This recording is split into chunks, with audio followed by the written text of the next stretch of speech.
So, welcome to a developers meeting on November the 6th, and we have a special guest today, Bob McGwier.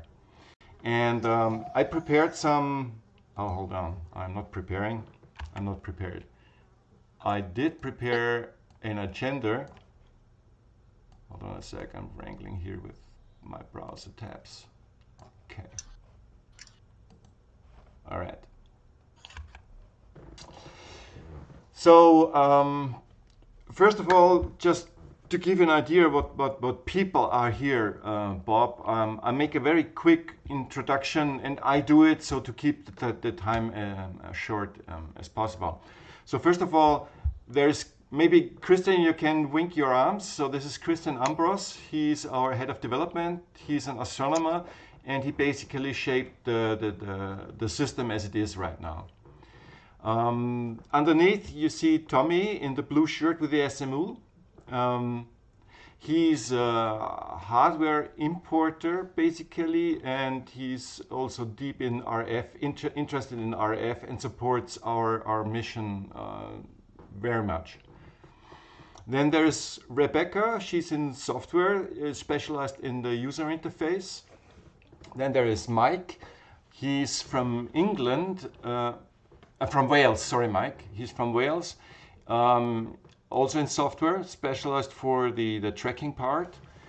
Then we have Ido. He's Snick here. Ido is also in software, and he is the one who implemented, or they introduced ROS2 as the core communication system.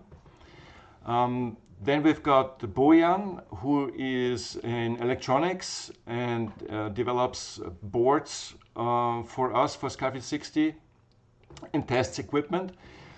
Then there is Ghost, an engineer from the US who is doing documentation. Who else? Clemens is doing our financials, and Oliver, Oliver's doing the financials, and Clemens is the deputy, let's say so.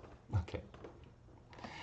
So the more developers are actually expected, and I think, because of time issues, might not have realized that we begin today. But let's keep it that way. Bob, maybe some words about your person? Okay, let me unmute. So, I'm Bob McGwier, as Richard told you.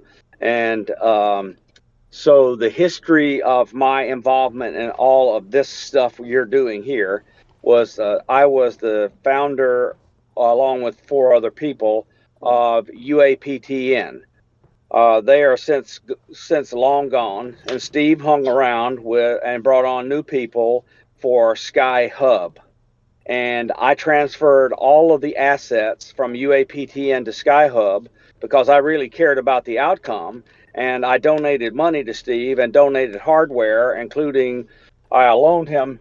Hang on, I'm on a thing, but you can go ahead and do it. Just go ahead. Sorry, one small interruption. I'm going to keep going. We had GPUs that I got for Steve and so forth. Sorry, Bob, you drop out. We cannot hear you anymore. Think your Bluetooth device is in the car.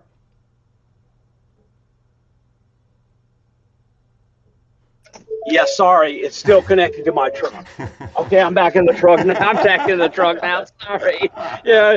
My girlfriend is moving out of her place, and she's putting stuff in the back seat of my truck. Sorry. Okay. So anyway, I bought Steve GPUs, and in other words, I paid for the cloud storage. I mean, you get the idea. I was all in, and then all of a sudden, Richard and I are going, what the heck happened? Because Steve just went, I still don't know what happened. And I don't even care, right? Yeah. I don't care what happened. It's in the past. It's done. I'm here.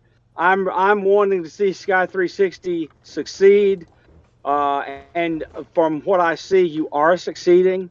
And now, given that this has become stable with a stable, diverse collection of developers, and it's international, open source, open data, and we don't have one person telling everybody what to do and not listening to anyone. True. Okay, so it's a different situation. So now I'm ready to come back in, and the facts are we have new technology which is going to enable us to do other things. And it's going to be from, a few months to the next few years, we're going to see a massive infusion of new technology into what we're doing here. So the thing I knew was coming for a while was the ability to do passive radar given software-defined radios.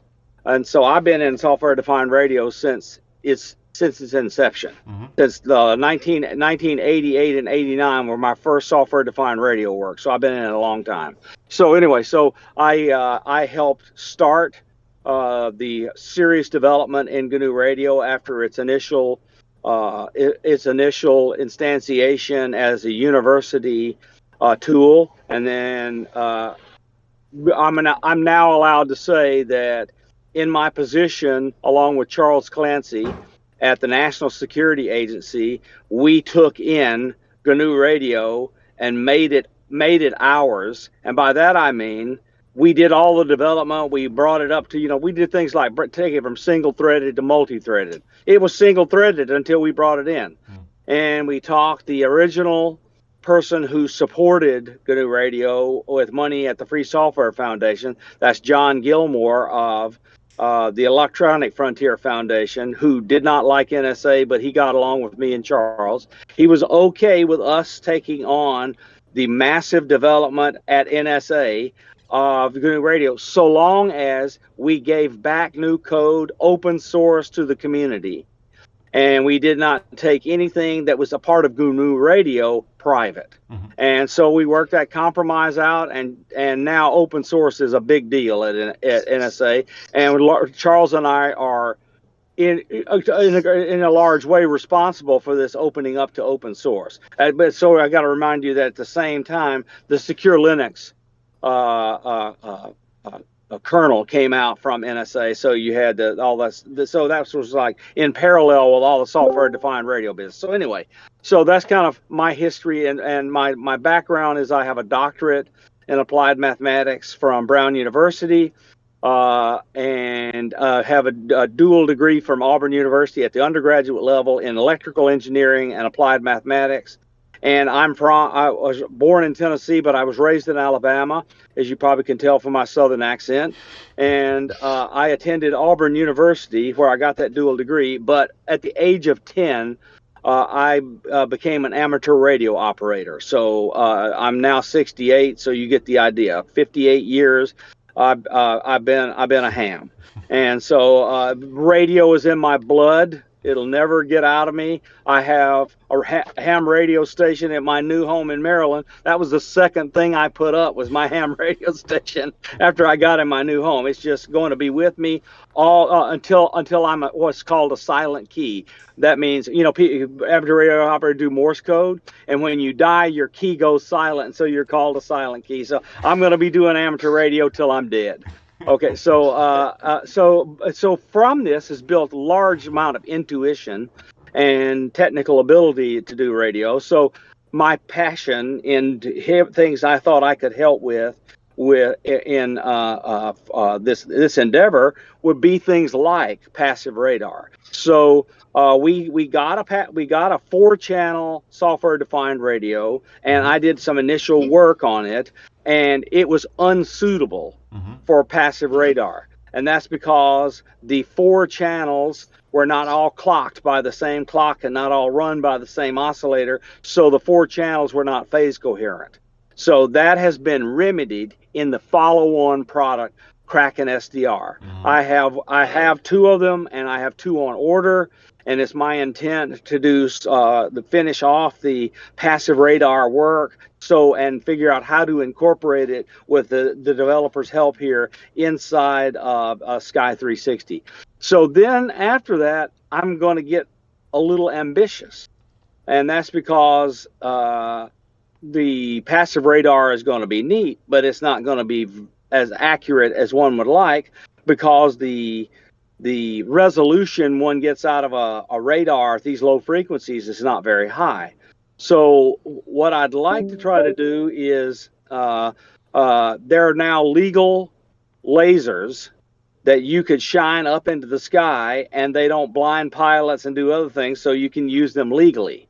So we could take the passive radar tracking, try to scan for the object using the lasers, and then track it very accurately. And the Doppler shift on the laser would be very high, so you could easily tell its radial velocity away from you, and you could track it extremely accurately. So this would be you could think of this as like a low grade filter followed by a high grade filter, pulling stuff out of the sky, where you're filtering the sky for something of interest. And so now that we have this laser thing, if we incorporate it, we can tell how fast the thing is going. And so if it's hypersonic inside the atmosphere, well, we know it's not man-made.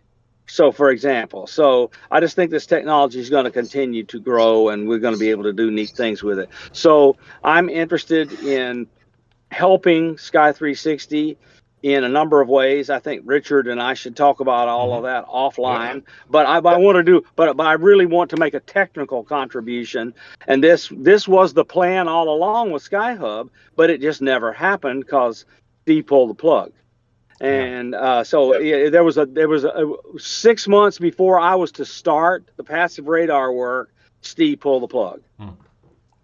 Yeah, it was summer, and I forget what year, but it was the next January or February we were going to start the passive radar, and we're better off anyway, because the signal processing hardware has gotten cheaper, more capable, faster, with these NVIDIA Nanos getting really, really awesome capabilities. And so the mathematical operations that are needed for the correlations that are involved in doing the radar are similar to the convolutions that are in convolutional neural networks in artificial intelligence. So the same engine does superb signal processing that does artificial intelligence instructions, so machine learning instructions. So the same hardware will do multiple jobs and do it well. So we won't need as much hardware resources for the passive radar as we will need the machine learning language resources.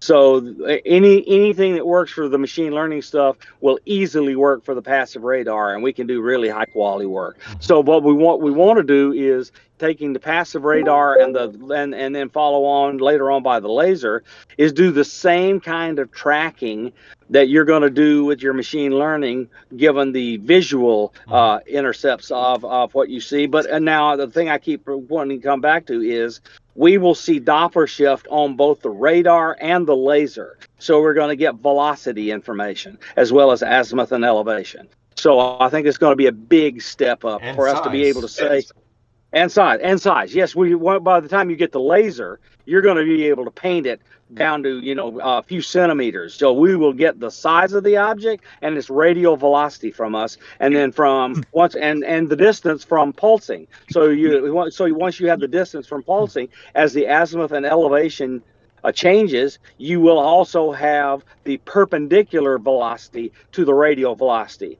because you'll be able to look from one increment to the next and see how far it's moved, and so you'll be able to figure out its entire velocity vector and its state vector. So this will be a major upgrade to Sky 360's capabilities after those kinds of things become available and we incorporate them.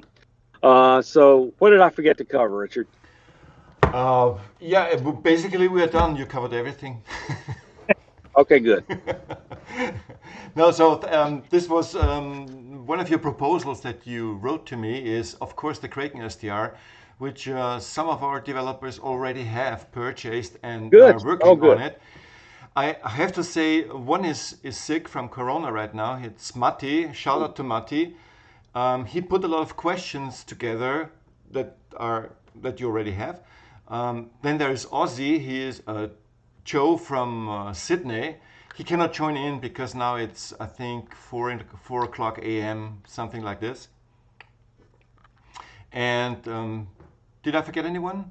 Yeah, and the only one who is also doing RF is Bojan, our electronics guy, right? Okay.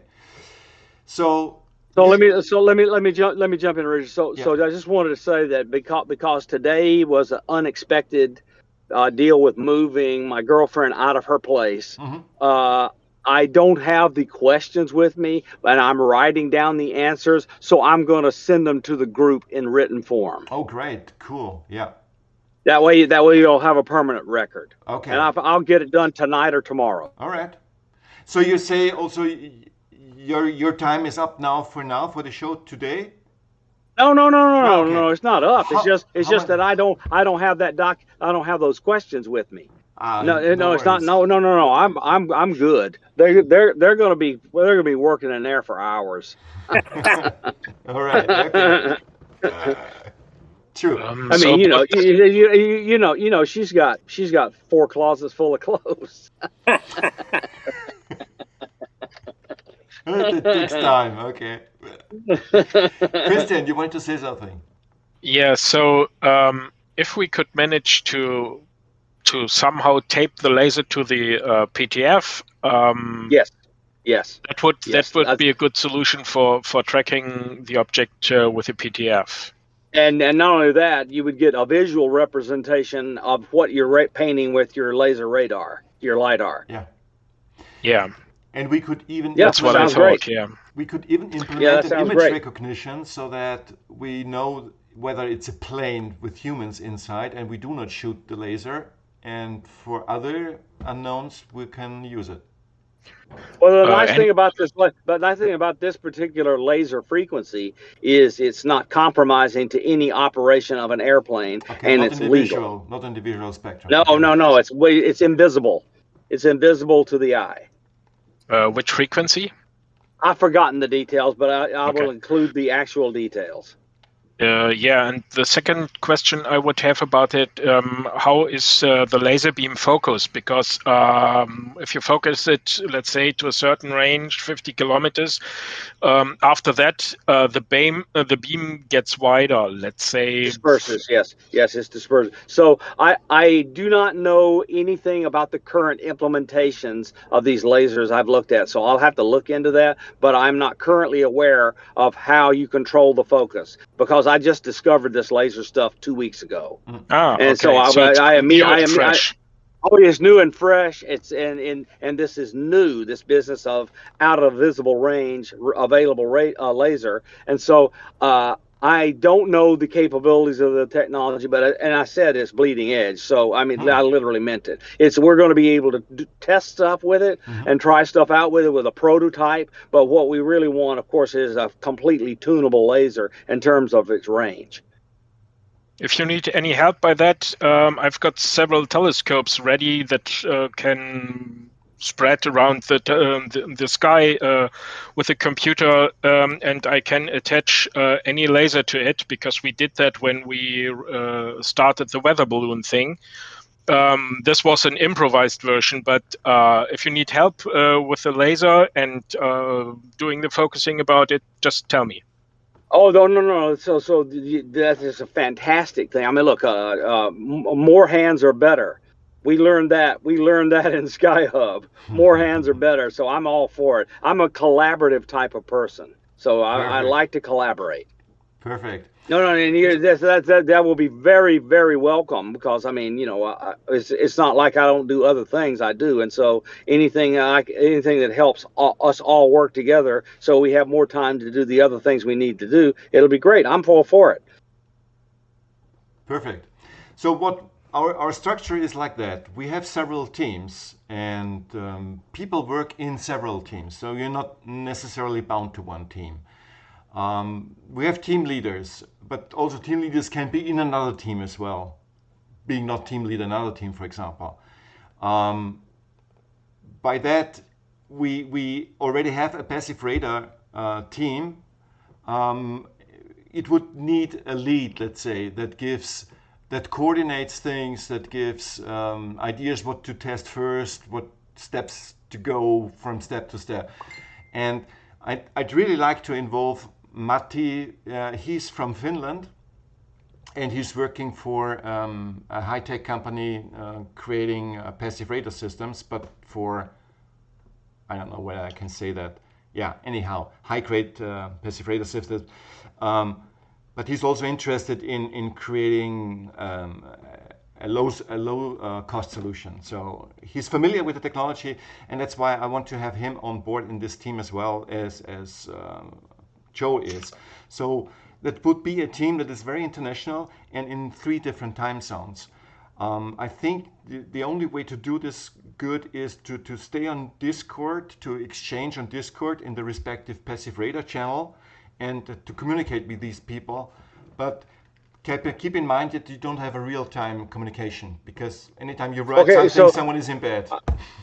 Yeah, I want to just inform everyone that if any of you are amateur radio operators, I was very prominent and am still somewhat prominent inside of the AMSAT community. So completely familiar with international development, because AMSAT had a branch in Germany and all over Europe, and we built spacecraft around the world and launched them on Ariane rockets. So, I mean, you launch Ariane rockets, you're working with Europeans, and we built a spacecraft with Europeans. So there were American teams and European teams, and we divided the labor amongst different pieces of the project. I'm very familiar with that, and we did not have fancy tools like Discord. We had teletype email, teletype chat. So we had ancient technology and dial-up modem. So. Morse code. And Morse code, yeah. So it's nice to be able to see each other and talk to each other face to face live. That would have been a lot nicer developing amateur radio spacecraft way back when. Yeah, of course. And that's what we do every Sunday. So we meet every Sunday, 5 p.m. UTC. And Bob, you're very welcome to join in every Sunday. And there will be always different topics depending on what team is on what topic right now and having issues and want to exchange. And we're also doing kind of a briefings, what happened in the past days or this week and what happened. And also to get an idea what other teams are doing, and to have a very tight connection between, so that other teams know what other teams are doing. So I really invite you to join these meetings whenever you can. Well, I think it's important. I think it's important that I do, so everybody else gets to know me, because I think almost no one in this group but you knows me in my face. Yeah. So it'll be good for me to get to know everybody, so I get to know your faces. Absolutely. Yeah, and I'm sorry that the two important faces are not here today, but you will get to know them later on. Great. So, and you proposed another thing. Before we go into the Kraken SDR, I want just to note that you proposed a third one. You want to go into this? The JB? Remind me what it is, because I'm drawing a blank. Jimmy Blanchett? Oh, I'm sorry. I'm so sorry. Yes. So that's ongoing. Oh my goodness gracious. Yeah, that is so exciting. So my girlfriend and I are friends with Jimmy Blanchett. He's an amateur radio operator, and he took amateur radio operators bounce signals off the moon for communication.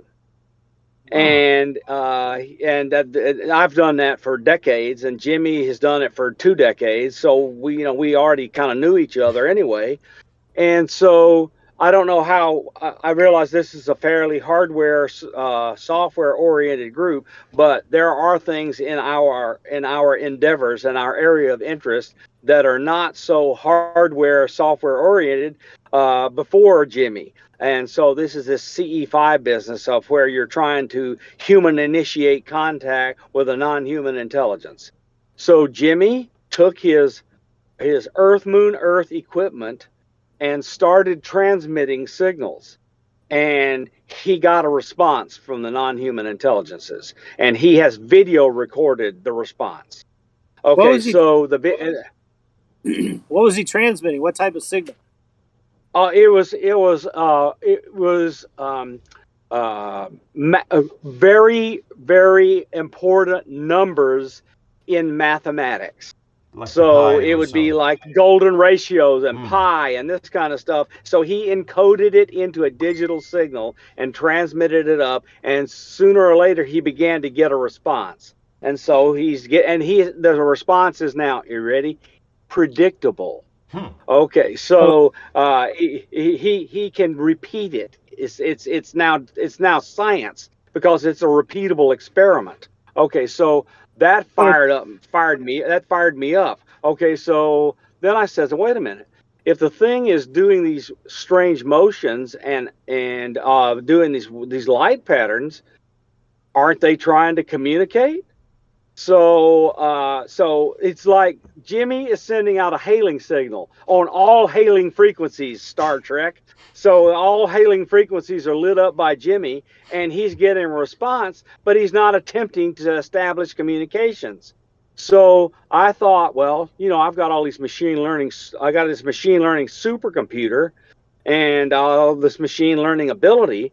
And so I thought what I would do is once you've done all the hailing frequencies, maybe you start doing things like counting numbers. So you send a burst where you've got 1, 2, 3, 4, or maybe a picture or something, and you see what kind of response you get. And if every time you send a 1, you got a similar response, such that, and since it's visually caught, you've got registration and alignment issues. So there's where the machine learning would come in. It would say, hey, this is their version of number 1 rotated by this angle, and they're this far away. So you would say, okay, I've now identified this completely as 1. And then you send 2. Well, now you've identified what they're sending back as 2. You get the idea. So it's an experiment. I'm fired up to try to establish two-way communications with these entities using Jimmy Blanchett's technique for hailing them to say hello. So is it? Do you think the return signal is coming from the moon, or is it just somewhere? No. He is pointing it at blank sky, and a craft shows up. Wow. Okay. Completely predictable. Wow. Repeatable. Okay. Okay. So I mean, it's like this big secret because news media is not covering it. The Navy stole the idea, and when they were out West Coast and they had all those things fly over their ships, they had been doing that emanation, and it attracted the vessels.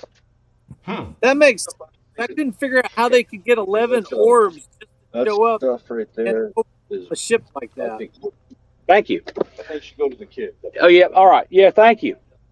Yeah, they're bringing stuff to the truck. I'm sorry for the interruption. So, what was the question again? No, I was just commenting. It makes sense because there was 11 orbs that they said were following that ship, the USS Nimitz. And I found it interesting. No. This is later than the Nimitz. This was a couple of 3 years ago, and Jeremy Corbell was the person that covered it the most. And it was the Princeton and some other things, and they had hundreds. Oh. And they saw one enter the water, so it became a USO. Yeah. Oh, the splash video. Okay, so the splash video. So the Navy stole Jimmy's idea and they put it to use, and it works because they saw he was doing it and it worked. And of course they've tuned it up. But look, they're going to have classified versions of this. I'm not interested in doing this in a classified way. I want to do it as citizen science so that we all can do it.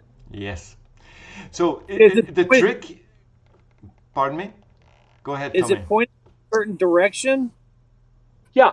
He has directions picked out, and I don't think I know what his latest favorite direction is, but what I have seen are his videos, and his videos of him aiming the beam at the sky and seeing a response caught on camera are all over YouTube, and you can YouTube search for Jimmy Blanchett. You will find it at the top of your search tree.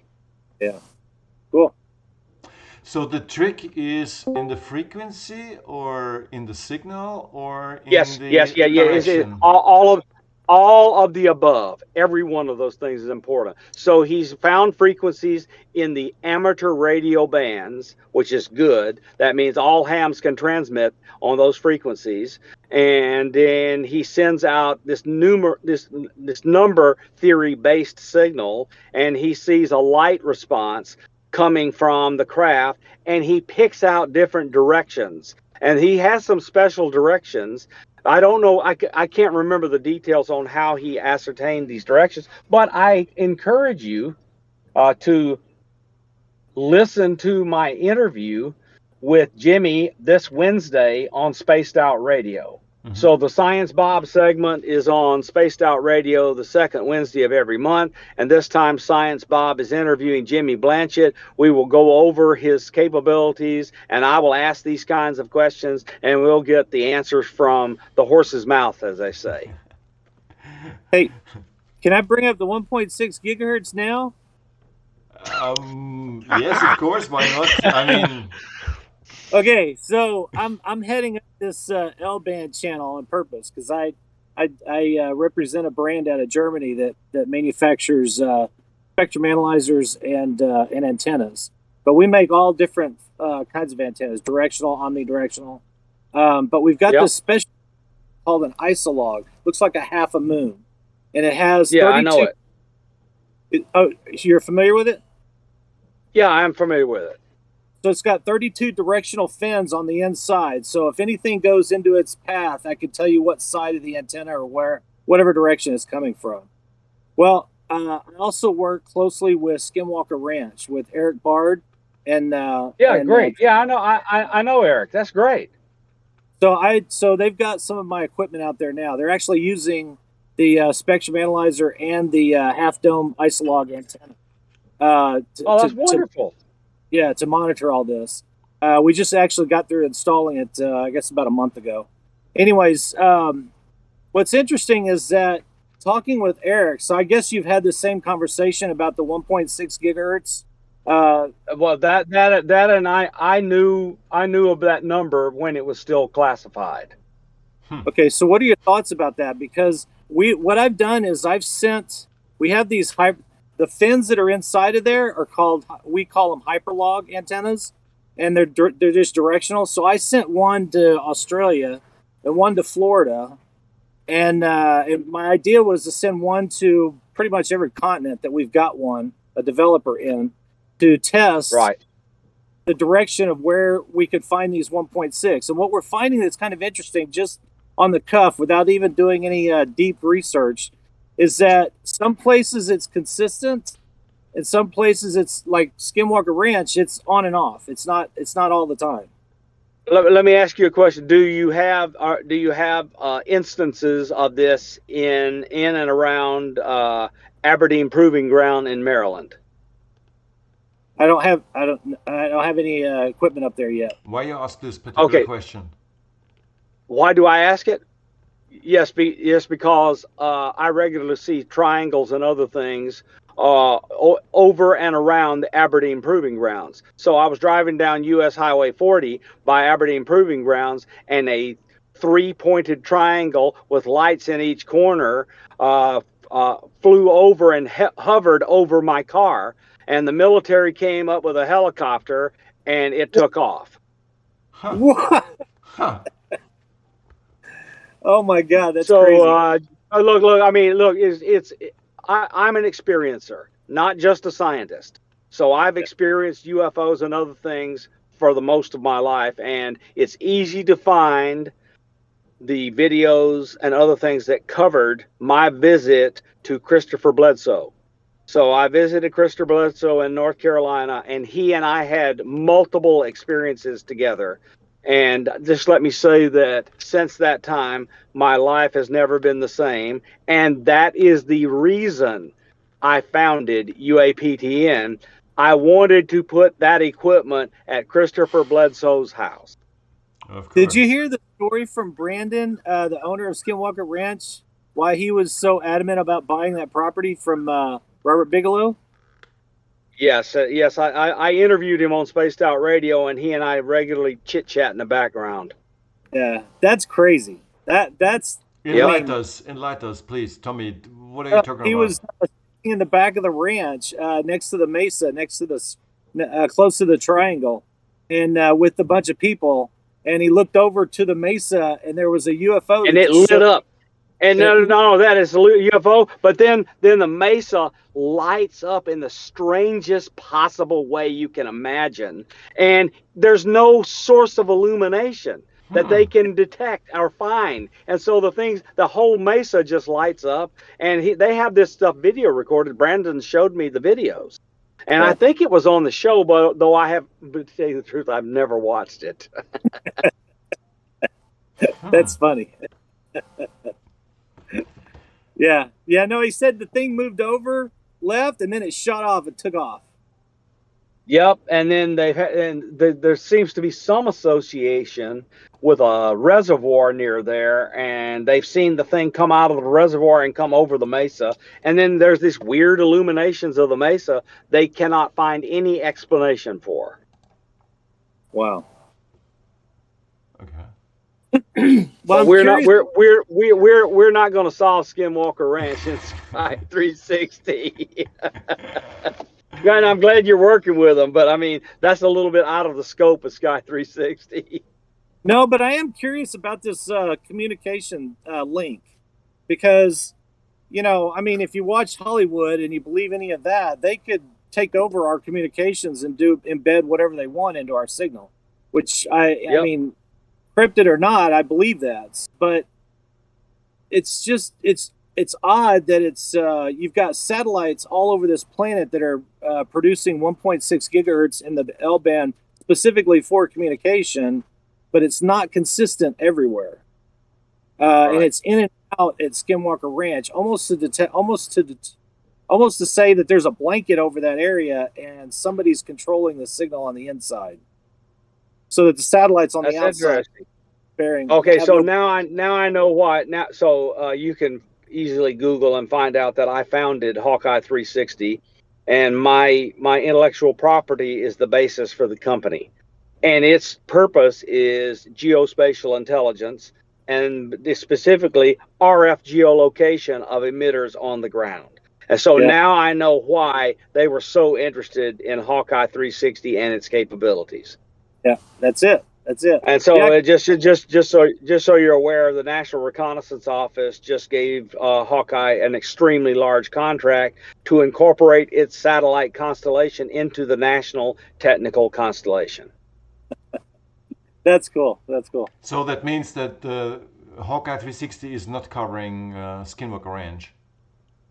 It is indeed, because no government money went into Hawkeye 360. It was all done by venture capital.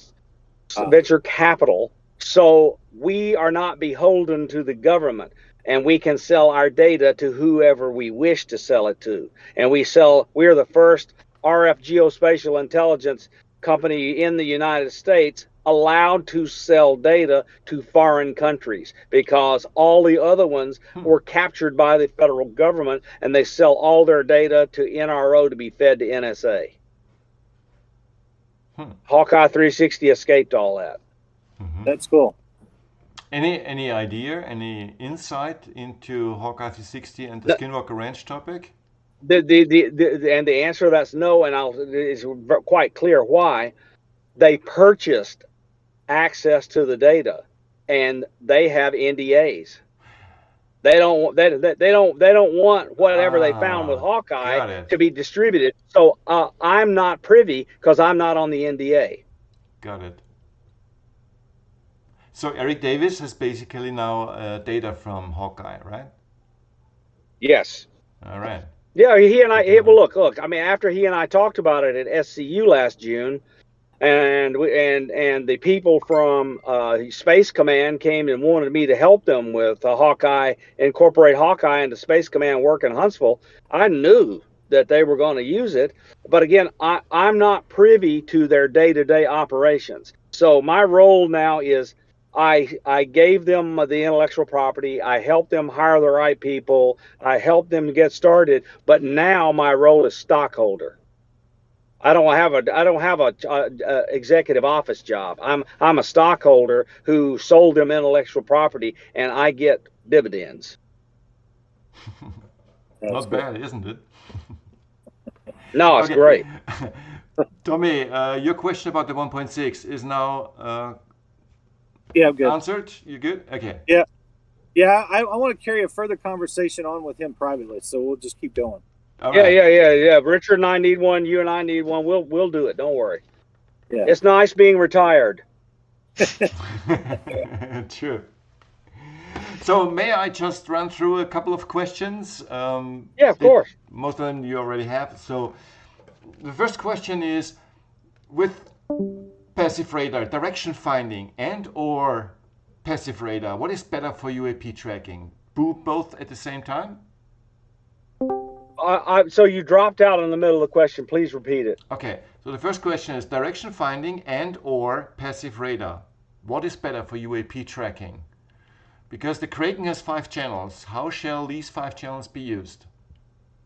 Okay, so you use all 5 channels to produce a single track. And that's because what you're doing is you have a unaffiliated transmitter sending out a high-powered signal, say a TV tower, TV station, or an FM broadcast station, or some other high-powered emitter, and the signal leaves that high-power emitter, and happenstance has it reflecting off the object and showing up in your antennas. So you take all the antennas, you combine the signal from all the antennas mathematically, and that produces a direction. Mm-hmm. Yeah. Okay, so all 5 antennas, all 5 channels. All five for one purpose. Direction find. Now look, you get, so the passive radar doesn't all of a sudden choose the active antenna that's transmitting doesn't just magically choose the one target. So you get signals from all 5 antennas. How you combine them tells you where it's pointed. So you could do all sky with a single passive radar system. But you have to do all the mathematical computation of combining it to look at different points on the sky. Mm-hmm. So the pointing is not an azimuth and elevation rotator. The pointing is phase angles in the antennas. I see. But that's the rotator, is the phase angles in the antennas. I see. So like an interferometer that we use in the optical part of the electromagnetic system. Absolutely. So very long baseline interferometry is the thing I did a lot of work for a radio astronomer at Goddard Space Flight Center, and they are absolutely connected. I see. So from your point of view, your setup, your Christmas wish passive radar setup, what would that look like? Well, for right now, we've got to be practical. What we have is the Kraken SDR. We need to pick some decent antennas, but we have to be very, very careful when we tell people about the passive radar, because no one is created equal. And what do I mean by that? You're beholden to whatever TV and FM, etc. transmitters are located near your site. So, in other words, not everybody will even have a TV station near their site. Some people will have 20 TV stations near their site. I mean, so no one is created equal in passive radar. It's happenstance you get a return signal from a craft. And so, you might find that one frequency that you can tune to works better than other frequencies you can tune to. Like you might have caught something on TV channel 6, and all of a sudden you try TV channel 32, and you find, ooh, I got a much better signal from TV channel 32. So what I'm telling you is the concept of operation for the passive radar has to include how to get it aligned and set up for your particular location. Yeah. And that involves you finding the location and frequencies used and powers transmitted by the individual transmitters in your area that you will use passively as a radar.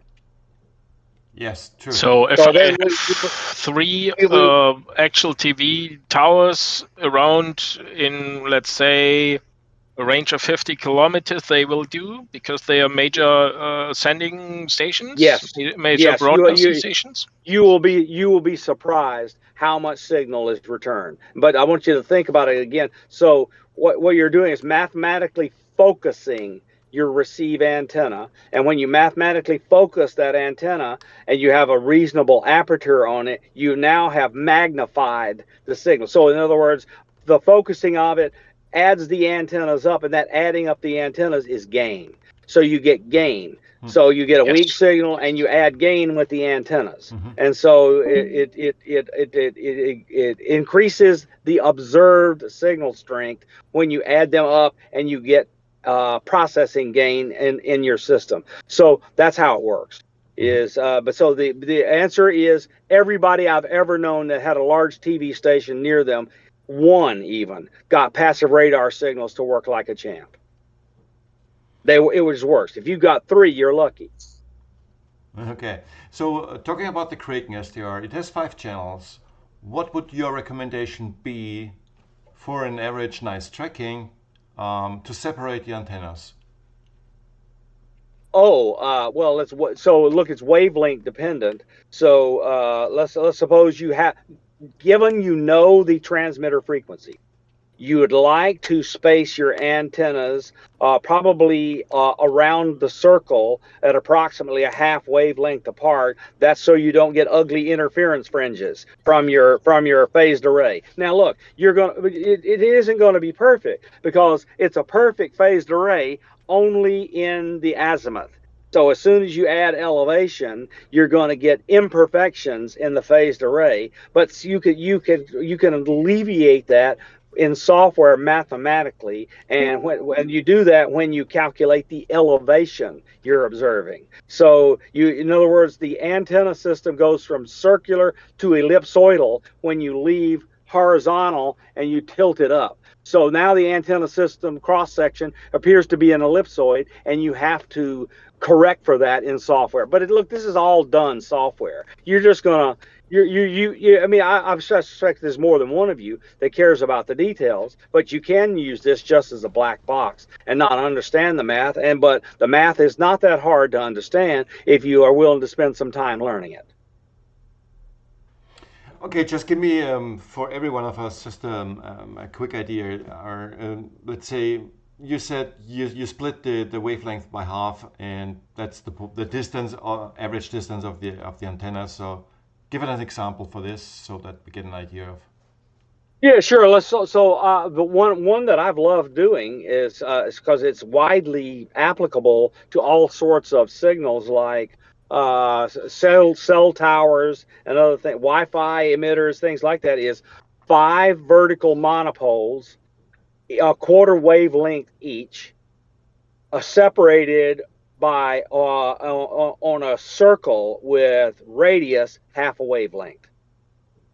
So in other words, you'd 5 equally spaced antennas on a circle whose radius is half a wavelength, and then that's that. So in some directions that's a compromise, but you can prove mathematically that for all directions that is optimal. And now look, so the vertical antennas automatically bias your system to looking at the horizon, because at the vertical, it's a null in the antenna pattern, because there's no cross-sectional area. When you're looking down on top of a pinhead, all you see is a pinhead. Okay, but if you're looking at the side, you see the entire flagpole. Okay, so it was, once you develop a little intuition about how this stuff works, it's really easy to figure out how to change things. So we might decide we want to put the, say, 5 vertical monopoles on something like the pan tilt zoom table, so that you could change the orientation and then rotate the antennas like this electrically. Okay. That's we can easily cover that. So you could change the tilt of the table and then steer this way electrically with your antennas. And so you could cover the entire sky with a single set of 5 antenna vertical monocoles by tilting the table on which the 5 antennas are mounted. So, and this is So in other words, a setup of it's, half a it's, meter. half a meter. And this is another case where we're going to need mechanical people that you already have in Sky 360 to get interested in this, because they're going to need actuators and controlled computers to make it easy. Like Raspberry Pis and a few stepper motors will get the job done. Exactly.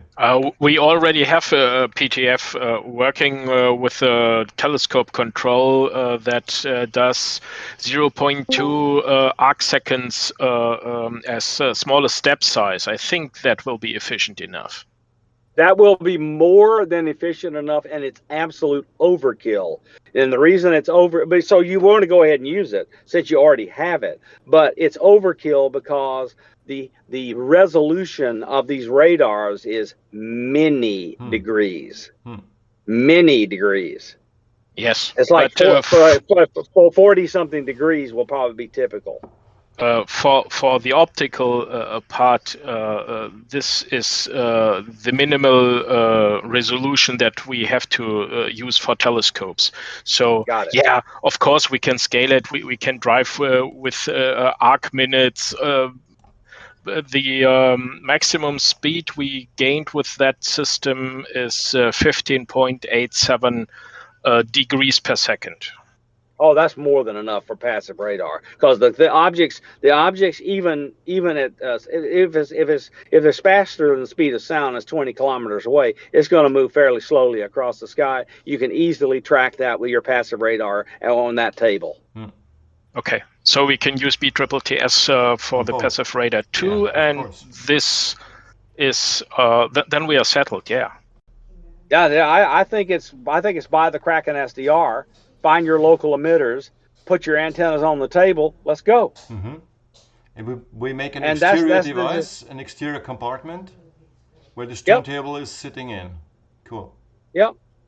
Doable. Yeah, and then it's 5 pieces of coax running through the bottom of the table, connected to the coaxial connector on the bottom of the antennas. Bada bing, bada boom. Sweet. Wouldn't you want to incorporate the transmission as well? If we know how to repeat this process to get some return response, wouldn't we want all the stations? You're conflating two different things. We're not talking about Jimmy's thing now. We're talking about a totally passive receive-only system that's listening to TV towers and FM towers. Nothing you have described will work for Jimmy's system, and the reason is the antennas have boom lengths 15 to 20 feet long. They're big antennas. So when we decide to do this, we're going to have to rethink the Earth Moon Earth system needs a lot of gain to receive a signal from the moon. So they have 25 to 35 dB of gain in these antennas, and you can go compute. That is a very large antenna at the frequencies we're talking about. Yeah, so it's neat, but look, this is going to be not for everyone. First of all, they have to be an amateur radio operator. They have to have sufficient resources to put several $1,000s into a receive and transmit system. So it's going to be nice, but it's not going to be for everyone. Well, I'm asking because people like SETI, Caltech at SETI, are following us, and they want to implement all of this, but they'll go on a much grander scale. They have much unlimited budget, so people like that would be involved. We've got people from. So I'm working on the Allen Telescope Array for SETI. Oh, you are? Okay. Yes, I worked on it for quite a while, and I was at the dedication when Paul Allen was still alive. So yeah, I'm familiar with them. I meet with them about every other week online, like this. So we have a drone detection system they want to implement up there as well. I'll tell you about that later, but that's how I got involved. Yeah. That'll be cool. So we could pitch in and work together and help them since I'm already doing development work for them. Yeah, a good friend of mine redesigned the antennas in the Allen telescope. He was the chief scientist at Qualcomm, and he had enough money to do whatever he wanted to do, so he did that. That's cool. All right, then. I have another question. And this comes from Joe from Sydney. What is the coverage distance expected from a passive radar station using signals from a DAB 10 kilowatt radio transmitter? Tens of kilometers. Tens, plural, of Tens, kilometers. yeah. Probably under the right circumstances, 100 kilometers will be pretty easy. All right. Pretty large range. Cool. And I want you to think about the ADSB or fairly weak transmitters put into a crappy antenna, and you can track them for hundreds of kilometers in every airplane and get its speed, direction, tail number, and everything else. So think about that in terms of thinking about what we'll see. And so if you think about a megawatt, TV transmitter bouncing a signal off an airplane, the signal off the airplane is roughly equivalent to the ADSB signal that comes down in the microwave band. In question of power. Power, in terms of received power. Yeah. Wow. In terms of power received. Nice. So if ADSB will work, a high power transmitter will give you passive radar working. It's a fairly large area. It'll work. Even the small antennas with the ADSB, they reach for 70 kilometers? Easily. Yeah, so I built what's called a coaxial collinear. So you take several of those antennas and you stack them on top of each other, and you hook them together in a particular way, and you get lots of gain. So I could easily do 300 kilometers with that antenna. All right. Wow. All right. So I think the next question. I have about 6 minutes left. Okay. So I skip a question which is not that necessary. I think one important thing for us, and Ido is here as well for the ROS, is we consider every part within the Sky 360 system as a ROS2 node, meaning they communicate like in a robotic system. There's an overwatch, a control mechanism that gets all the sensor signals and decides what to do. So in a way that the passive radar device shall end as a ROS node to be incorporated into our system. That'll be straightforward. I mean, look, the GNU Radio code that will run the passive radar initially is written in Python, and it glues together the high-speed elements.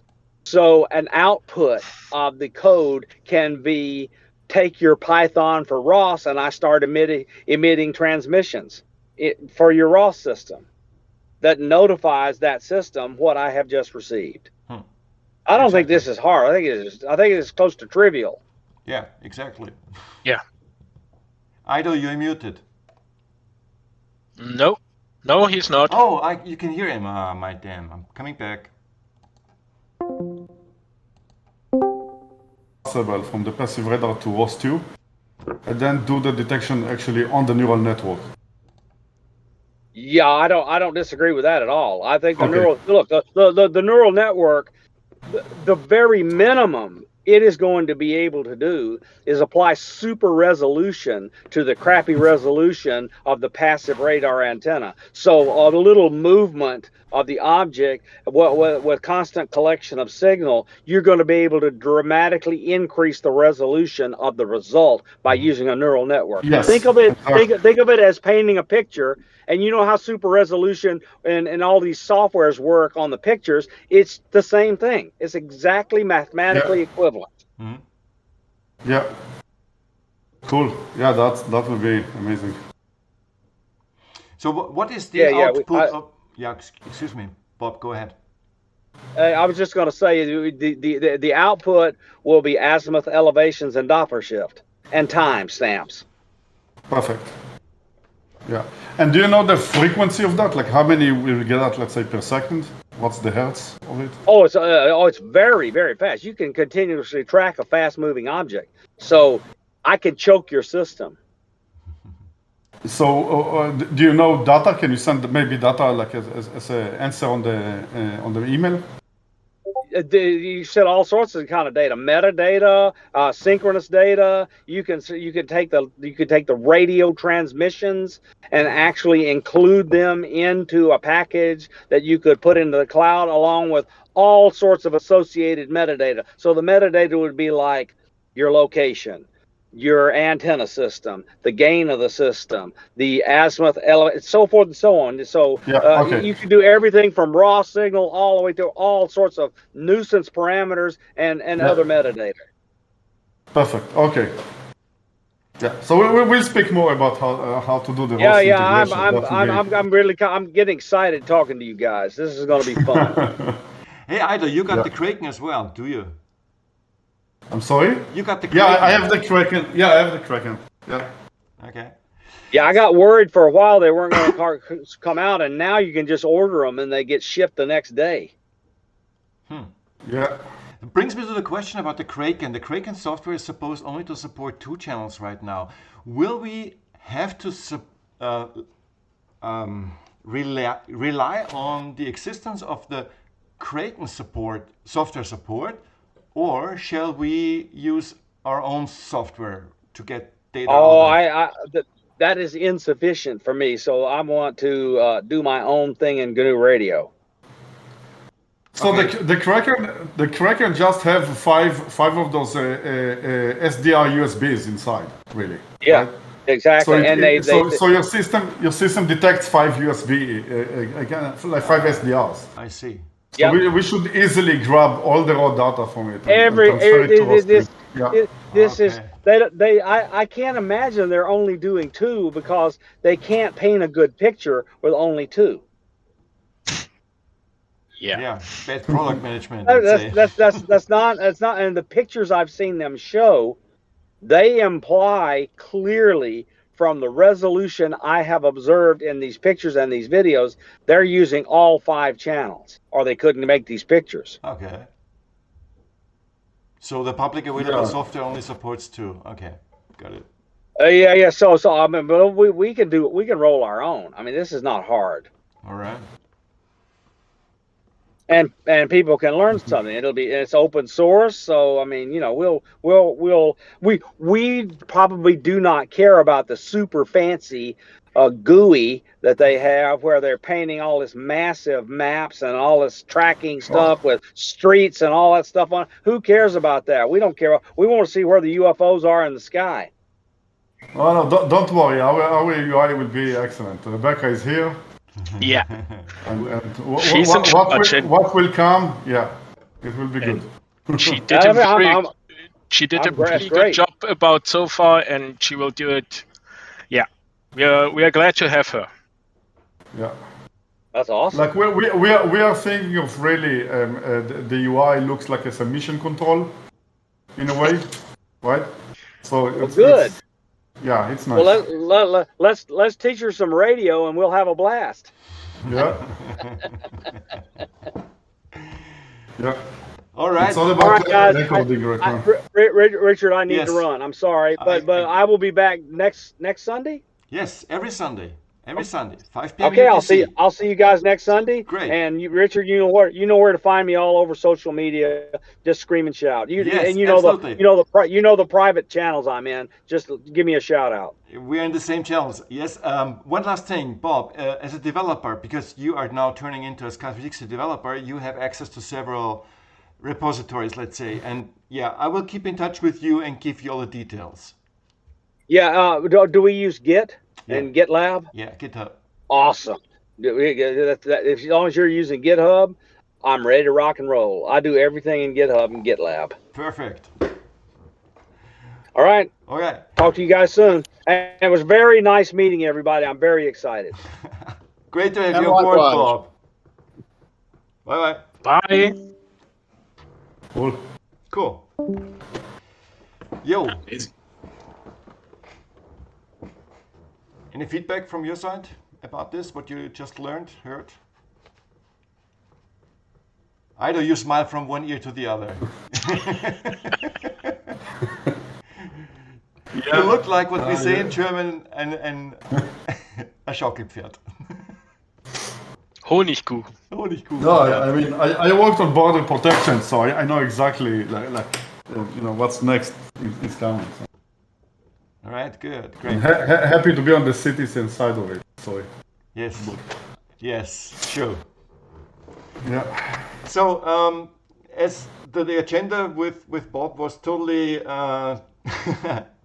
turned upside down, I say we go on with the next part, and I have two questions from Joe from Sydney. And this is all on record, so be careful what you say. But he wants to have this question. His problem is he's in Australia, and that's a very off time zone for our meetings. So that's a way he can put questions to the developers, to other developers. So one question is, what data is needed from the passive radar system to incorporate the system into the user interface for ROS2 to process this data? And who is going to create a piece of software that acts as the ROS2 node for passive radar? I think the first is more or less answered by Bob and you, Ido. So the data is coming in as a stream from a ROS node. You can subscribe to it and you get bombarded with the stream.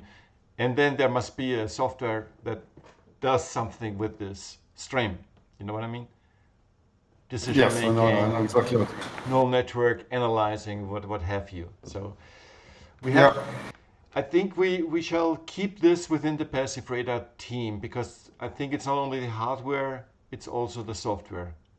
So, and may I add you, Ido, direct question, to this team as well? Because, perfect. Yes. No further questions. Yes. Other question from Joe is, how much data out of the sensor is required for the user interface to give a clear true reading or false reading signal? I think it's hard to answer at the moment right now, because the AI will answer that. Yes. It shall be, Ozzy, if you listen to this, it shall be a neural network be trained towards this topic. So whatever not only towards this topic, it should be the same AI. Again, it should be the same algorithms. Okay. It's all anomaly detection. You mean you're talking about an AGI?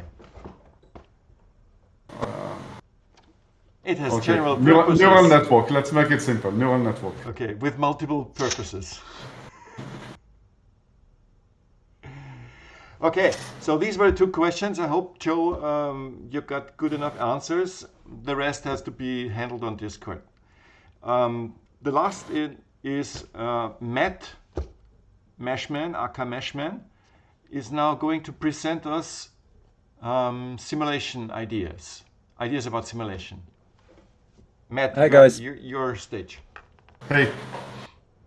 Yeah, I'm just going to do a brief demonstration of how you could use some industry standard game development systems to use tracking scenarios. So the specific simulation that I'm interested in is understanding the limits of the optical tracking system through the fisheye camera.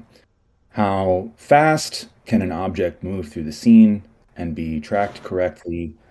What are the limits of the tracker in various conditions, lighting conditions, weather?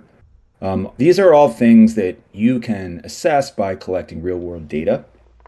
And ultimately, of course, the system has to work in the real world.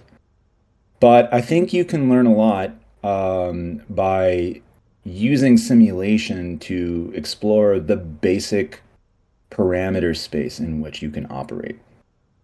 So simple things that you can simulate are the size of an object. So if you have a simulated virtual camera, you can place an object with the real physical size at a real physical location or a virtual physical location, simulated location in the world, and then move that with any arbitrary trajectory you want. And you can make it any object you want. And you can light it and place it in any kind of environment with any kind of background you want. So you can imagine the kinds of possibilities, if you have the time and interest to simulate these various situations. in terms of evaluating whether the tracker is going to work. So let me just jump right into. Before you start, may I put a question? We set the Yes. benchmark for our system as to detect, recognize, and track the ISS. Meaning, because of the size and the distance of that object and the light magnitude, it is recognizable from a system that we try to build. Would Right. simulating the ISS be possible? I don't see why not. I question. I mean, I'm sorry. I'm not questioning. My question would be towards distance and area and reflection, whether a renderer can handle the amount of light that is coming back, because it's sometimes renderer just dismiss a light point, let's say, because it falls under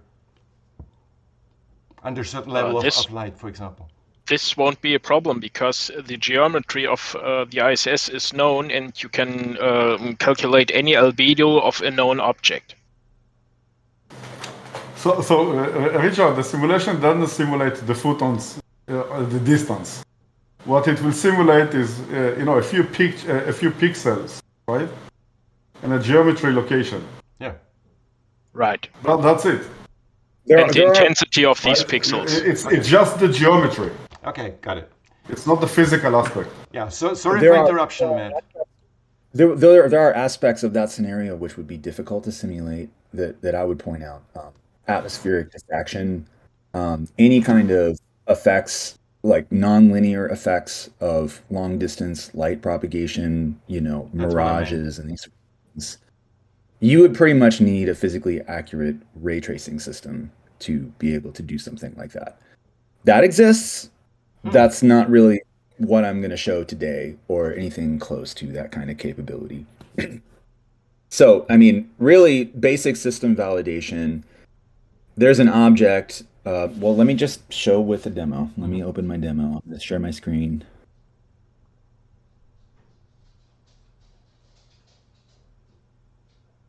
Okay.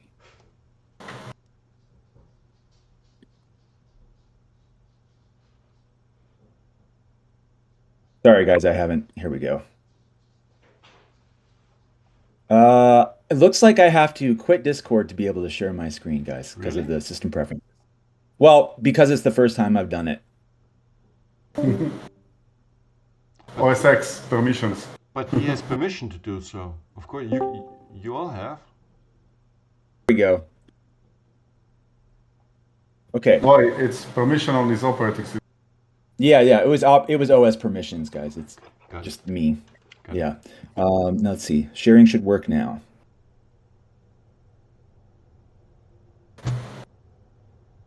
Screens. Yes. Entire screen going live. Okay. Can you guys see that? Coming.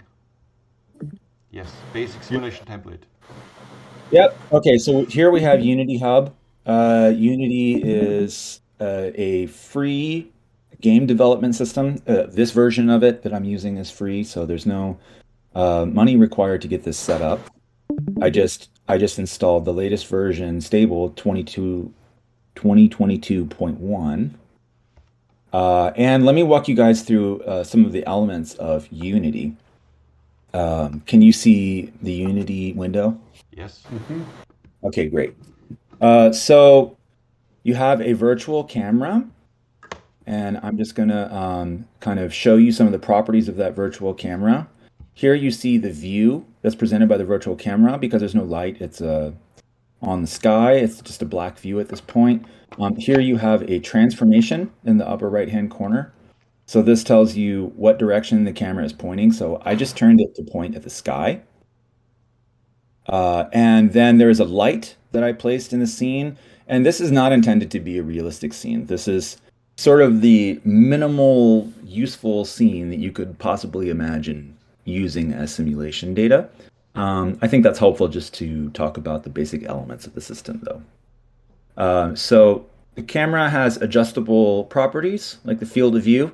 I have it here set to 90 degrees. I know that doesn't represent the field of view of the actual Sky 360 system.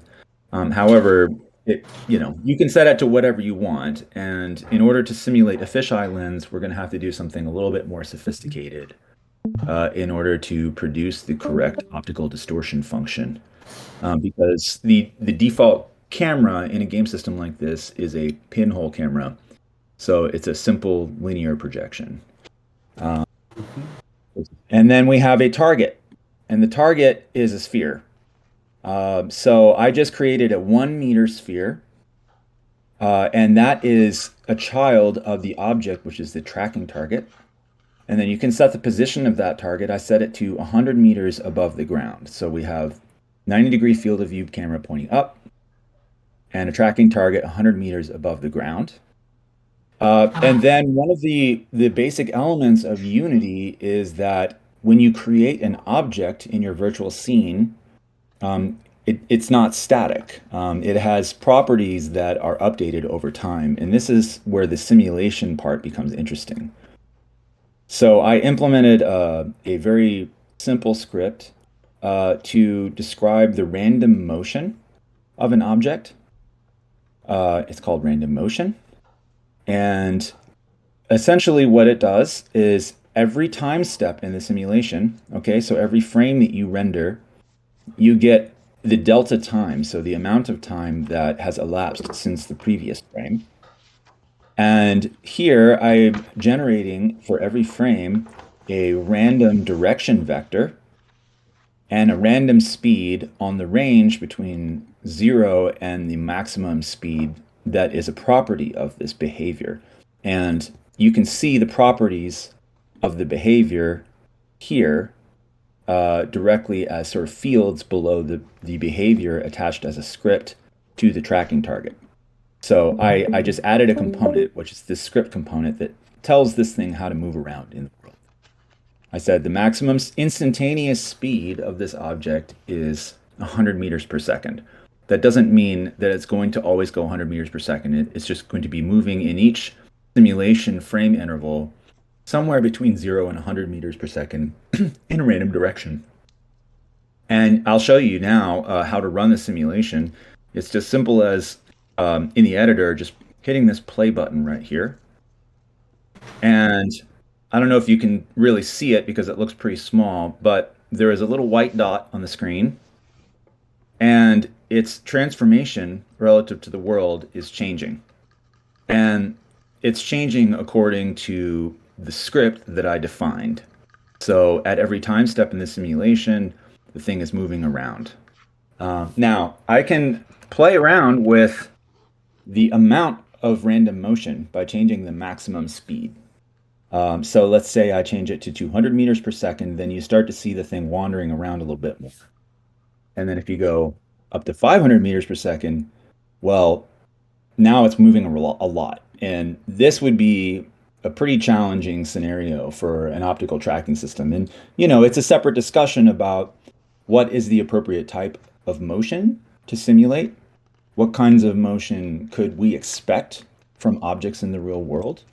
And that would determine whether or not a simulation is really adding value. The reason I implemented this one is because, you know, there are reports with UAP that, you know, they sort of, they can move in very unpredictable ways. And this is sort of the epitome of an unpredictable motion.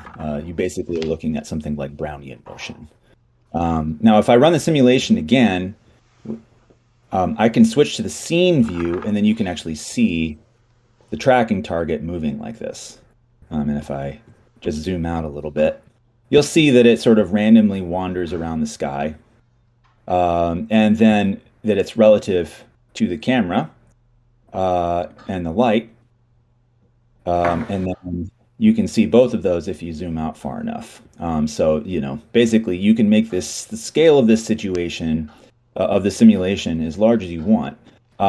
Now, the ISS is an interesting test case because you can see here with the virtual camera that you need to set the clipping plane. Right now it's set to 1 kilometer. You know, if with the ISS we're talking about hundreds of kilometers. Set the clipping plane to 500 kilometers. Right, right, exactly. And that mathematically that's completely tractable. It just It just changes the internal projection matrices, which are computed by the game engine. Yes, that is my concern, whether the size of the object and the amount of energy that is coming back from the renderer is enough, or how can we tweak the renderer that it's still recognizable in the simulation? I think you're raising some very good points about the accuracy that we could achieve with simulation in certain scenarios. I think it's important to set. I'm going to stop sharing. I think it's important to stop. I'm sorry. I think it's important to set expectations about what you can really achieve with simulation. It is not a replacement for real world data.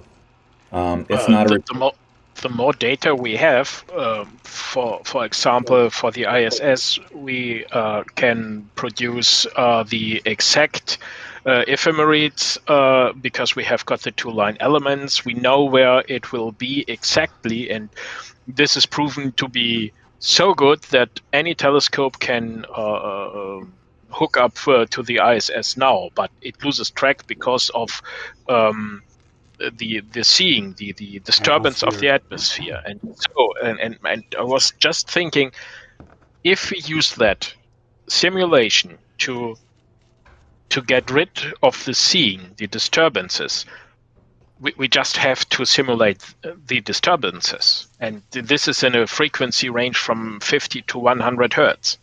Mm-hmm. So that I might think be something it will be doable. Yes, because we have got the basic setup for the path in the sky already, and we know where the ISS will enter the horizon, where it will set down. We have all that information because of the two-line elements, and we can recreate it. Maybe there are already shaders for this. I mean, I've seen scenes where shaders are used that try to mimic, let's say, heat on a surface, so that the whatever is behind is shivering, is moving, shaking. You know what I mean? That's right. So you can go as deep as you want. Yeah. That's the beautiful thing about the simulation world is it's only limited by your time and your willingness to go and invest in learning how to write shaders or finding the shaders that already do what you want. So that's a really cool thing about simulation. To me, the part that's exciting about simulation is not necessarily validating that you can track the ISS. It's trying to come up with situations that you think represent interesting data, positive data, where maybe this atmospheric interference effect isn't actually such a big deal. If you're tracking something that is 1 kilometer to 10 kilometers above you, maybe those effects don't matter at all. And if the thing is bright enough, maybe all that matters is the ability of the tracking software to accurately predict and track the location of this thing, and the ability of the PTZ to actually slew and follow it. So those are the types of things that I think you could get a lot of value out of simulation for. It's not necessarily going to be simulating atmospheric diffraction effects for the ISS benchmark. I think you guys have done the analysis to figure out the required resolution, etc., based on this ISS benchmark. But ultimately, that's a negative case for the system, right? That is a case that you just need to be able to reject as essentially uninteresting. Whereas there are a lot of other situations that we may not even anticipate what we're going to see, right? Like we don't even know what we're going to see when we point these things at sky in large numbers. So simulation allows you to explore some of those. Something that, darts into the scene and then shoots off at Mach 25, at a right angle. You can simulate that. That's something you're never going to get real world data on. Maybe you get one data capture in a year once you have a bunch of these things out there. So I just wanted to emphasize that the accuracy of the simulation is probably less interesting than the ability to create a very large variety of data. And I would not the unthinkables. Sorry, excuse me. Go ahead, Matt. No, that's all right. I think I've said enough.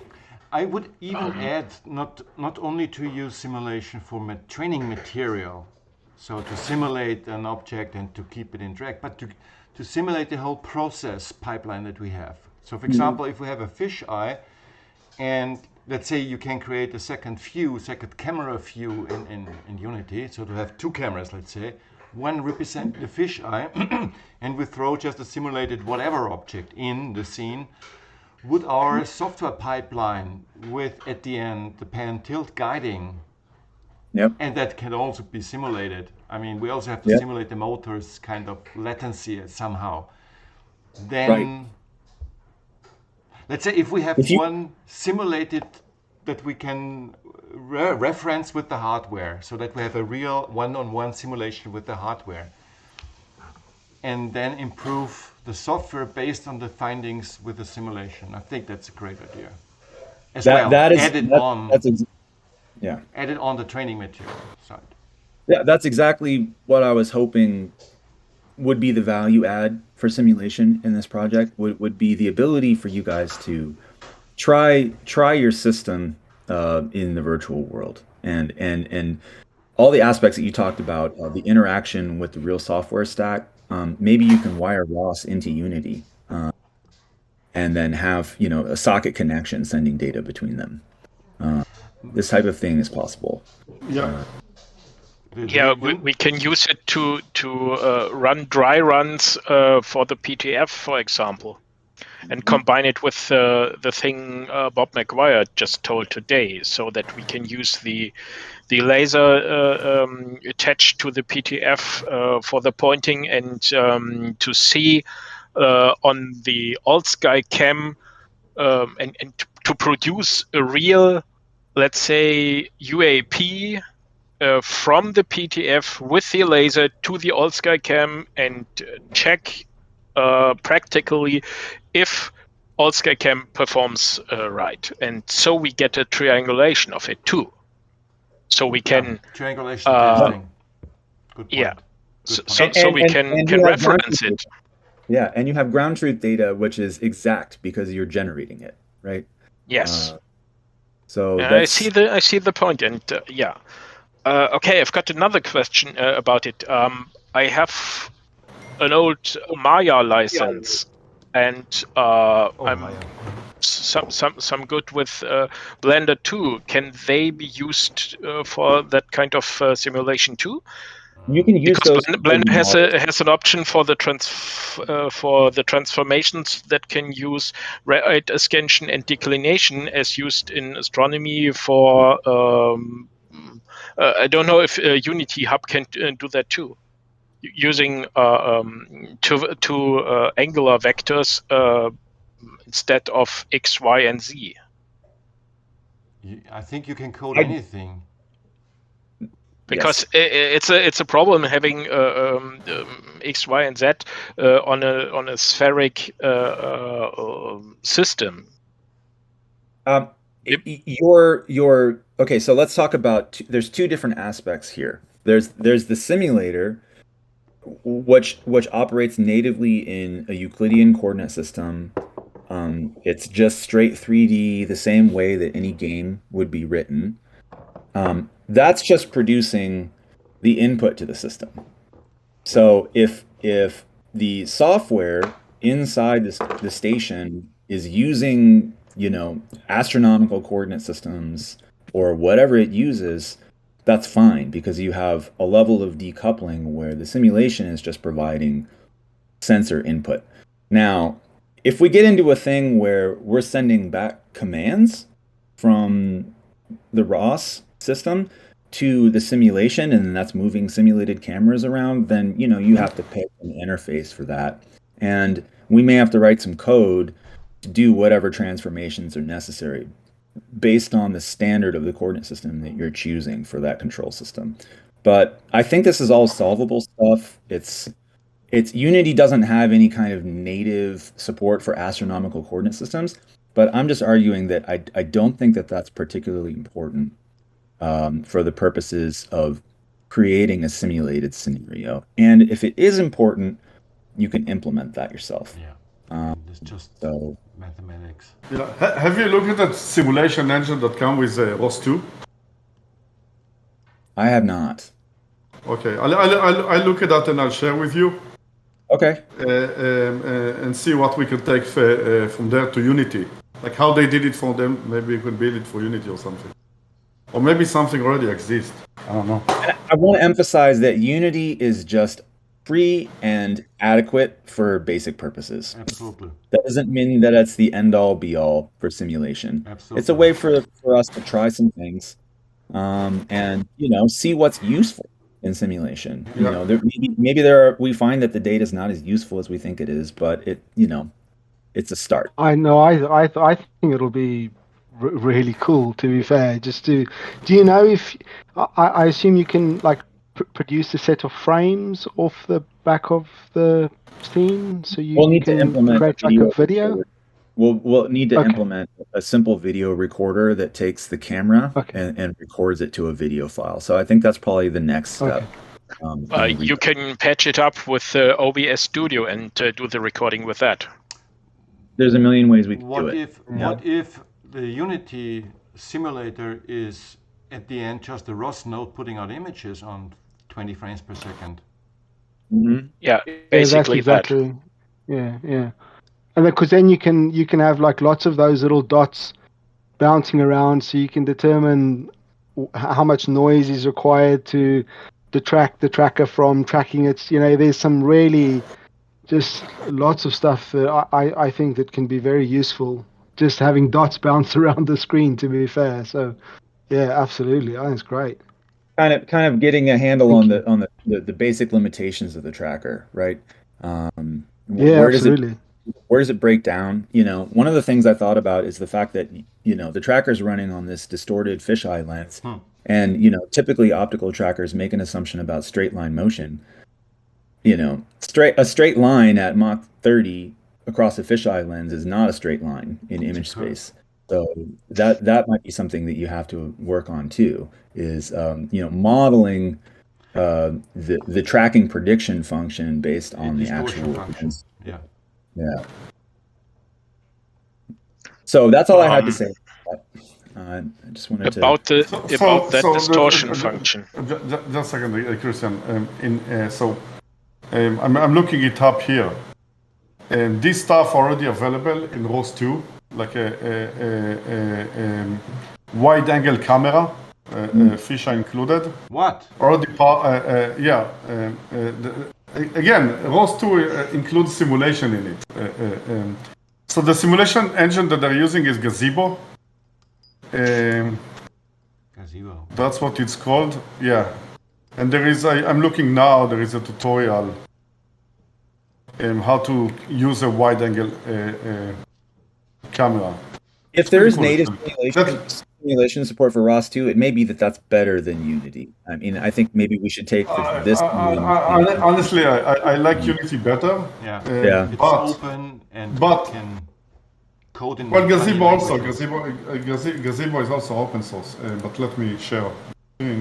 I mean, there's no reason we have to use just the one, right? Because everyone has a different skill set as well, and all these sorts of things. So the idea of the simulation of the ROS 2, like the Gazebo, is to simulate the sensors, right? So we can simulate like the motor on the PTF. We can simulate the camera, for example. I didn't think about that before.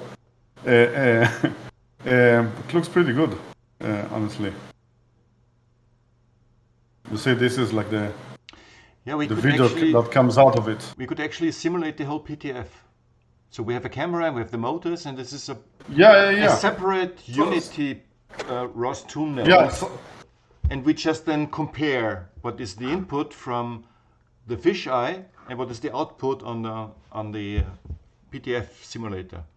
Yeah, and what's nice about it, again, it's a ROS 2 node, so you can turn it on and off, so you can switch between the simulated environment to the real environment quite easy. And for the Maxi, we have already got the disturbance function and the projection function from the objects, cool. from the optics, so that we can rebuild it as a model. Yeah. For the Mikey, I'm still waiting for Mikey's email to return, but I doubt that they will ever get me that information. So we can measure it, and the basic projection function I already got because I figured it out. But we can measure it with placing it for a very, or using the sky during dawn or sunrise to have a plain grayscale mode over the camera. So if we get a recording of that, we can calculate it. Mm-hmm. Once you've characterized that, there are techniques in Unity where you can apply arbitrary, sort of optical distortions, essentially by using a virtual camera and then reprojecting that onto a distorted space. Maybe the ROS2 thing is doing that internally. I'll take a look at that. We can also use a kind of a mirroring effect in Unity, where you mirror a hemisphere, let's say, on the non-hemisphere, and record from the non-hemisphere, from the plane as a canvas. Interesting. Yeah.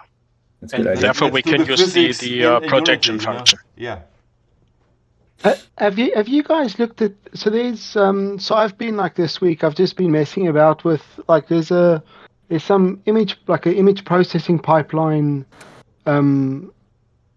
like bunch of packages that's available for us too, and there are a couple of packages there which allow you to try and determine or correct the distortion, like lens distortion, by using like a chessboard, a printed out chessboard, and you. Yes. I haven't quite got that working, but are you guys familiar with that sort of stuff? Yes. I assume that essentially That's gives what you. I was talking about. Okay. Because with that you can determine the projection function.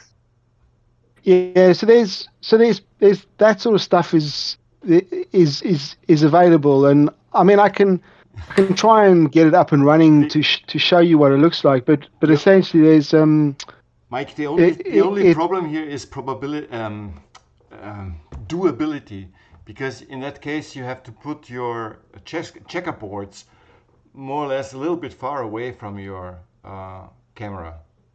So you have to big chessboards in order to do this. Okay. Not really. You can use your screen projecting it.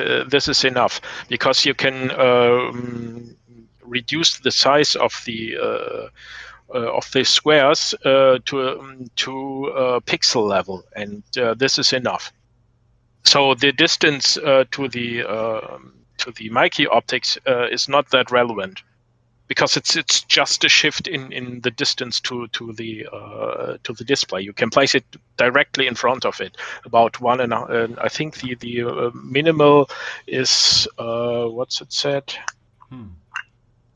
20 centimeters or so, or no, it's less than. It's about 11 centimeters it is. So 11 centimeters should cover it, and you just need the inner part because the rest of the distortion is done with a fitting function. Yeah, okay. I don't quite understand all of that, unfortunately. So the size of the boards has to do with the distance to the camera. Okay. And because you can go up to 20 centimeters close to the camera, the boards can be small in size. But my experience with calibration on cameras and their distortion fields is that, for example, we work with 720p cameras, and our sweet spot was about 1 meter distance, roughly. If we would go further out, we would get more errors from the distortion, from the correct distortion.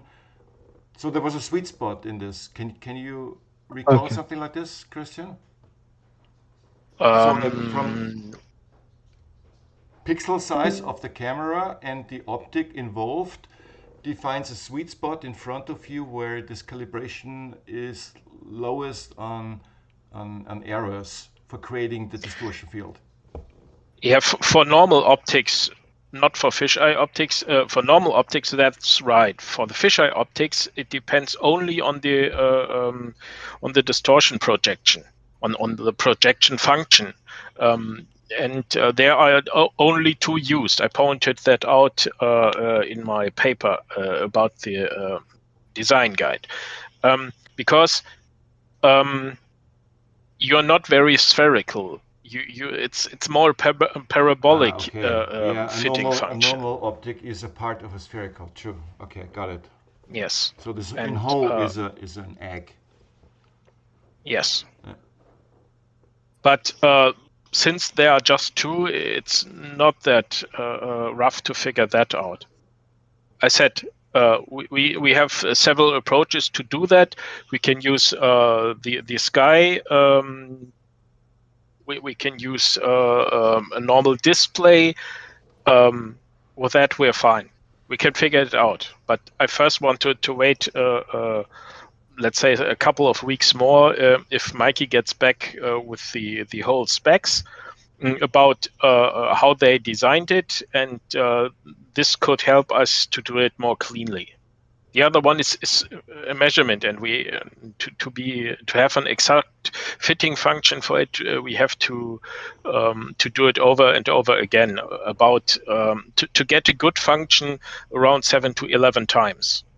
This is what we experienced for astronomical telescopes, when we have to find a good solution for refractors. So basically, let's say when you take 10 or 100 elements in the sky, stars, what have you, you know these ephemerides of those where you know the ephemerides on. We could take a picture at a certain point in time and place on Earth. You should know from these ephemerides how the sky should look like, right? Yes. So if we compare the simulated image from the ephemerides and stars objects, and compare this with the fisheye at the same time from that point on Earth, and compare this, we should get the distortion field, or we could prove whether the distortion function field is correct. That's what my idea I got some minutes ago while Matt was talking about it, that we do exactly that. And we have all the possibilities, because we have K-stars, we have Stellarium, where we can simulate exactly that.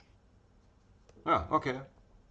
We have digital ways to do it. We do not have to print it, or so we can use it directly. With K-stars, would that represent a hemisphere, K-star software?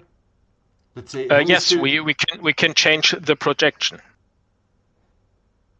We even can load up a model of our fisheye cam, Really? Because K-stars and Stellarium have got the possibility to upload the models so that we can use any telescope, any eyepiece, any camera, and combine them freely. That's why you need the model from the QHY, the projection Right. model. I get it. Okay. All right.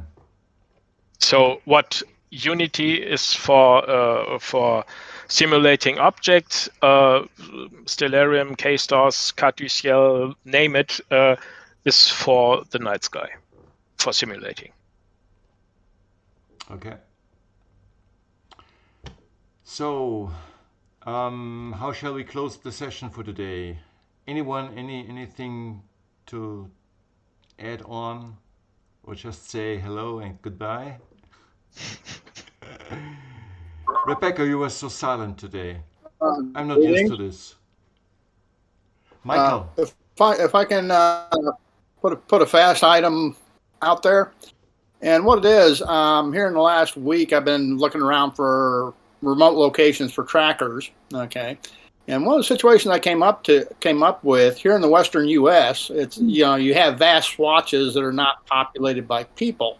But in the interest of doing a network of trackers, I was looking at some of these and going, very cool. They got great sky views. Power I can do as a like a solar wind / battery operation. But the problem is the comm link coming back from it. And so when Bob was talking earlier and mentioned, he's very, very big in the amateur radio bit, the thought occurred to me, is there something that as a add-on, and this is a future thing, not in the first build here or anything, but where we could maybe have it, when a tracker has an interesting bit of information, have it do something like a basically like in the amateur radio band, something like that, communicate out that way rather than a per se straight internet connection. A long wave signal around the world. That's a good idea. For that, I've got a Motorola device that can transmit via ham radio frequencies. It takes time, but it can do. It's not real time. So Christian and me spoke about it a month ago. Okay. So the only frequency that you can use is Wi-Fi. That would be okay. Right? Yeah. Because for the other ones, you need licenses and pretty expensive stuff. Yeah. Now here is the interesting part. Okay, because the Wi-Fi frequency is okay to use, there are open source projects to create a Wi-Fi mesh network for a radio amateur, so we can tap into that, and that requires that requires a specific firmware on the router.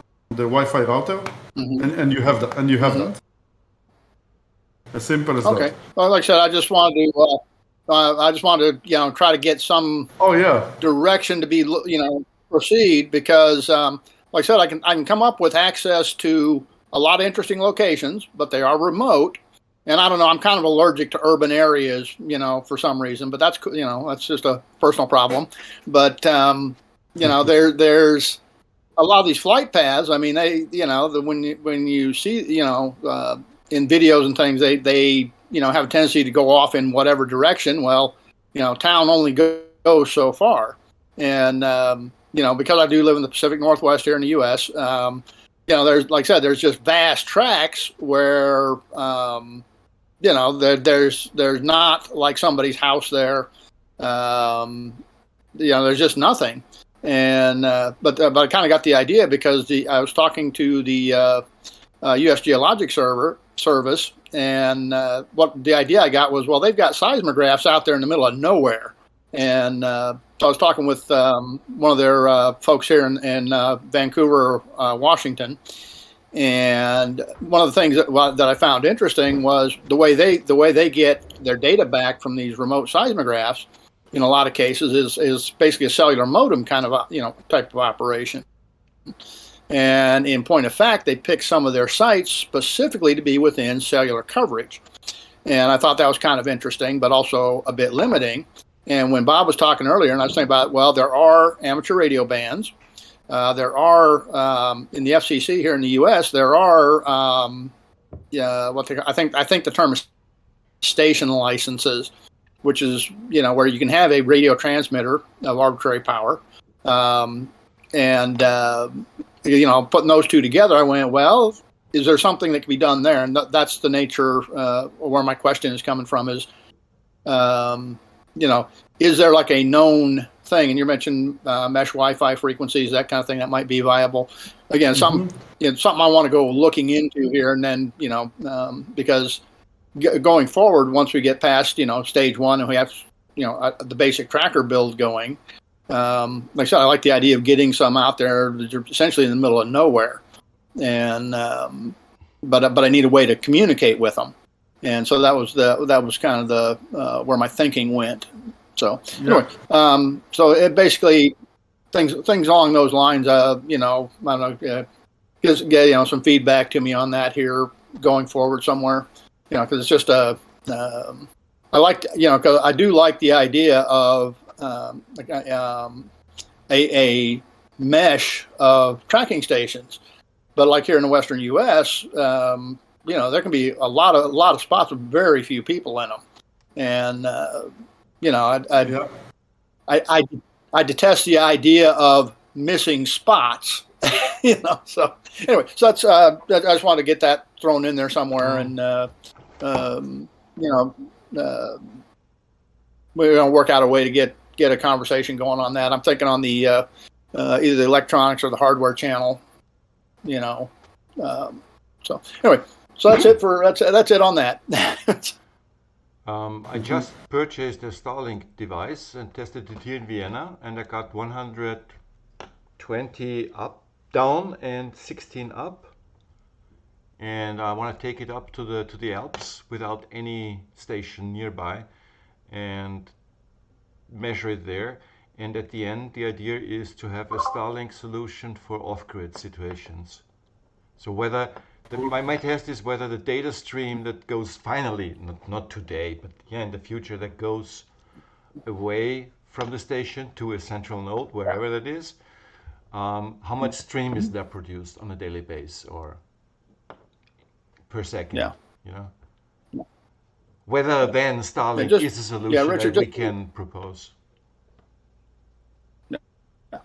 Yeah, well, just so you know, my only just offhand objection to Starlink, I do love it, I do have it, and but the biggest thing there for just kind of generic build for people out there is expense and availability. Basically the basic hardware is like $600 now, something like that, and I waited not quite 2 years from the time they were doing the beta, which I volunteered for, to the time I actually got hardware on the ground, and I mean, I'm glad I waited, but that was a bit annoying. Now I understand their delivery times are better now, but that'd be the thought there. I was thinking something for like an amateur radio, you have various antennas and things like that are just, effectively a stick on a post, and voila, there's your transmitter antenna. And so that's the direction I was thinking in terms of a generic build, something we can put out there fairly quickly, and it's not reliant on Starlink. Radio equipment is all over. Is there a frequency that can publicly be used without any license, radio license, where you can emit a signal with a certain amount of power that goes at least, let's say, 30 kilometers? Yeah. I don't know off the top of my head. Long wave, something I was going to look into, but wave, I don't know. But because if this exists, but what I was thinking, this frequency as an exchange, as an let's say fast alert, quicker than Ethernet alert between stations. That's where I was. That's where I was kind of inspired by Bob, because I do know that there are amateur radio bands. Like I think there's a 10-meter one, and there's various amateur radio bands. You cannot automate the broadcast. You have to use your call sign, right? Okay. The only one that you can automate the only one you can automate are two. One is to fly like this RF, airplanes. Okay. Drones, airplanes, whatever, and then Wi-Fi, like the 2.4 and 5 gigahertz. Okay. But but again, send it over 30 kilometers. Someone will knock on your door. Yeah. If you do that. I'm a total noob. Well, they may do that anyway. But... Yeah. So probably if you have that kind of a distance between stations, then Starlink probably will be cheaper. Okay. At the end. Okay. In the end, yeah. That's the kind of thing I'm looking to find out on that topic. If Starlink is the way to go, fantastic. If it's not, okay. What other options are there? Because again, I'm envisioning something the home builder can put together as part of their build if they want, and so on. But like I said, I got to thinking about remote locations and going, okay, how do I do that? And that's what So anyway, okay, I'll shut up and but it's complicated. Yes. Well, you can do another way using lasers and direct and that you can go like 10, 20, 30. Yeah. And then use the moon as a reflecting mirror. There are some solutions for that. There is also some high like antennas, direct antennas that will get this far on the Wi-Fi signal, but those are expensive. Yeah. Like Okay. it will Well, cost again, you more than Starlink. yeah, like I said, again, and there's the cost issue too. Yeah. So I was hoping for something, like I said, I was looking for something simple, cheap. If some builder wherever in the world wanted to, participate in that fashion, we had something we could do with it. So anyway, that's all that is. Okay. So, all right. Well, hey, I do thank you for your remarks. It's, food for thought. From this laser idea, Ido, I had once the idea and I calculated through, and it was not doable at that time. And I asked myself whether it's doable today. So to take a laser and to paint signs on the moon, let's say letters on the moon. Mm-hmm. Under what circumstances would that be visible or detectable?